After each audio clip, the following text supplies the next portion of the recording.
নমস্কার, হাইলাকান্দি দর্পণ TV news চ্যানেলের পর্দায় দর্শকদের স্বাগত।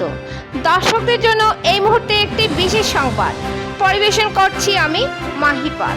সোনাবাড়িঘাট এলাকার মেইন রাস্তার উপরে বন্যার জল, প্রাণের ঝুঁকি নিয়ে চলাচল করছেন পথচারীরা। সোনাই সমষ্টির সোনাবাড়িঘাট থেকে সোনাই যাওয়ার মেইন রাস্তার উপর দিয়ে বইছে বন্যার জল। প্রাণের ঝুঁকি নিয়ে এই রাস্তা দিয়ে চলাচল করতে হচ্ছে স্থানীয় মানুষ ও অন্যান্য স্থানের পথচারীদের। এই ব্যাপারে স্থানীয় বাসিন্দারা বলেন, স্থানীয় বিধায়ক এবং বিভাগীয় কর্তৃপক্ষের গাফিলতির কারণে এই দুর্ভোগ পোহাতে হচ্ছে এলাকার জনসাধারণ। তারা বলেন, শুকনোর মরশুমে যদি এইসব কাজ করা হতো তাহলে আজ তাদের এই কষ্ট হতো না। নেতা মন্ত্রীদের আর কি, এখন তো আর তারা জল পাড়ি দিয়ে বাড়ি যেতে হবে না। যত সব কষ্ট সব আমজনতা, তবুও তারা বাধ্য সরকারের দৃষ্টি আকর্ষণ করতে।